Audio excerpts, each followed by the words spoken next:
Hello students, আশা করি তোমরা ভালো আছো। আমিও ভালো আছি। আমি তোমাদের ডালিয়া ম্যাম চলে এলাম তোমাদের জন্য আরো একটি নতুন ক্লাস নিয়ে। আমি তোমাদের আজকে বাঁকুড়া বিশ্ববিদ্যালয়ের আন্ডারে যে বিভিন্ন কলেজগুলো রয়েছে, তোমরা যারা এই সেমিস্টারের আন্ডারে রয়েছো, ফোর্থ সেমিস্টারের আন্ডারে রয়েছো, যারা মেজর বেঙ্গলি স্টুডেন্টস, তাদের জন্য আমি তোমাদের মেজর 7 থেকে যে টপিকটা আজকে নিয়ে এসেছি, সেই টপিকটা হচ্ছে তোমাদের ধাঁধা। ঠিক আছে, দেখো ইতিমধ্যেই তোমাদের আমি মেজর কোর্সের 5 যে কোর্সটা রয়েছে সেটা কিন্তু কমপ্লিট করে দিয়েছি।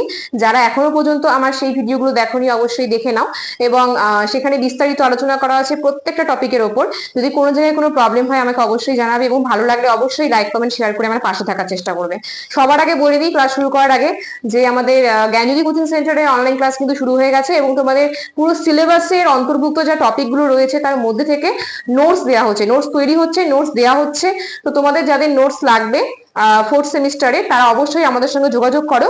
আমাদের যোগাযোগ নাম্বার 6295916282, আর কি নাম্বার 7076398606।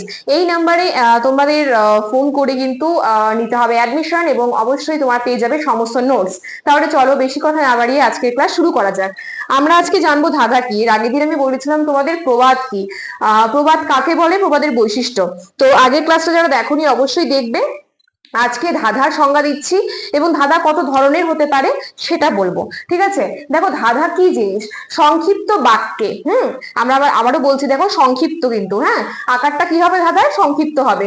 সংক্ষিপ্ত বাক্যে রূপকের মোড়কে, অর্থাৎ তুলনামূলক ভাবে আর কি, রূপকের মোড়কে প্রশ্নের আকারে একটি ভাবকে যখন জোরের সাথে প্রকাশ করা হয়, তখনই সেটাকে আমরা বলে থাকি বাংলা সাহিত্যে ধাঁধা। ঠিক আছে, দেখো তাহলে সংক্ষিপ্ত বাক্যটা কেমন হবে, বাক্যটা সংক্ষিপ্ত হবে, তার সাথে যে মোড়কটা থাকবে, অর্থাৎ যে একটা ভাব থাকবে, সেটা হচ্ছে কি তুলনার ভাব, যেটাকে আমরা বলি রূপক, উপমা, রূপকের ভাব।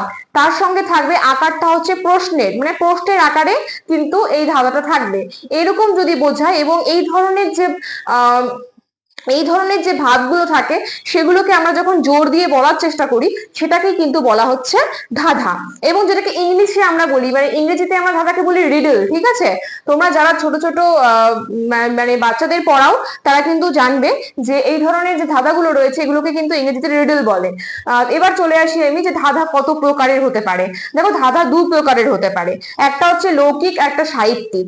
লৌকিকটা মোটামুটি আমাদের মানে বাস্তব জীবনে বা তোমাদের দৈনন্দিন জীবন প্রণালীতে যা কিছু বিষয়বস্তু রয়েছে আর কি। ঠিক আছে, দৈনন্দিন জীবনের অতি পরিচিত, মানে আমরা সকাল থেকে শেষ রাত পর্যন্ত যা কিছু অভিজ্ঞতার সম্মুখীন হচ্ছি, বা আমাদের যা কিছু দরকার হচ্ছে, সমস্ত কিছুর মধ্যেই, সমস্ত জীবনটাকে নিয়ে, দৈনন্দিন জীবনের অতি পরিচিত ভাবগুলোকে নিয়ে, বিষয়বস্তুগুলোকে নিয়ে যে ধাঁধা গড়ে ওঠে, সেগুলোকেই বলা হয় কিন্তু লৌকিক ধাঁধা।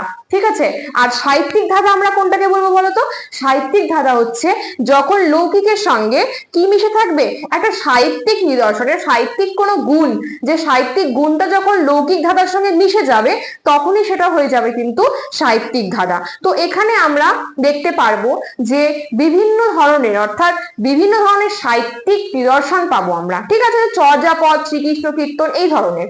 আর লৌকিকে পেয়ে যাবো আমরা কি, দৈনন্দিন জীবন প্রণালী, অর্থাৎ বিভিন্ন বস্তুর সঙ্গে তুলনা, বিভিন্ন ব্যক্তির সঙ্গে তুলনা, এই ধরনের কিন্তু আমরা কিছু রূপক পেয়ে যাব। তো এইভাবে আমরা আমি তোমাদেরকে আজকের ক্লাসে কিন্তু কি বুঝালাম, fourth semester major Bengali Bankura বিশ্ববিদ্যালয়ের আন্ডারে যারা রয়েছে তাদের জন্য ধাঁধা কি জিনিস, ধাঁধা বলতে আমরা কি বুঝি, এবং ধাঁধা কয় প্রকার, কি কি। পরের ক্লাসে তোমাদের আমি ধাঁধার যে কিছু দৃষ্টান্ত, অর্থাৎ উদাহরণ তুলে ধরবো, এবং তার পাশাপাশি ধাঁধা তোমরা কি করে চিনবে, ধাঁধার বৈশিষ্ট্য কি, তার লক্ষণগুলো কি কি, সেগুলো তোমাদের সামনে নিয়ে আসার চেষ্টা করব। আশা করছি তোমরা আমার ক্লাস বুঝতে পারছো। যার আগের ক্লাসগুলো দেখোনি অবশ্যই দেখবে, কেমন লাগলো আমাকে কমেন্ট বক্সে অবশ্যই জানাবে। এবং যারা নিয়মিত আমার ক্লাস দেখছো, তাদের যদি আমার ক্লাস ভালো লেগে থাকে, তোমরা যদি উপকৃত হয়ে থাকো, অবশ্যই আমাদের যে চ্যানেলটি রয়েছে সেই চ্যানেলটি সাবস্ক্রাইব করে নোটিফিকেশন অল করে রাখো, পাশে থাকা বেল আইকনটি প্রেস করো, কারণ সবার আগে তোমাদের কাছে নোটিফিকেশন ক্লাসে তখন পৌঁছবে যখন আমাদের চ্যানেলটা তোমরা সাবস্ক্রাইব করবে। এবং আর যদি আমার ক্লাস তোমাদের ভালো লেগে থাকে, অবশ্যই একটা লাইক কমেন্ট শেয়ার করে আমার পাশে থেকো। তাহলে দেখো আজকের ক্লাস এত পর্যন্তই, দেখা হচ্ছে নেক্সট ক্লাসে আরো একটি নতুন ভিডিও নিয়ে। সুস্থ থাকো, ভালো থাকো, আমাদের চ্যানেলকে ভালোবেসে আমাদের সাথে থাকো। ধন্যবাদ।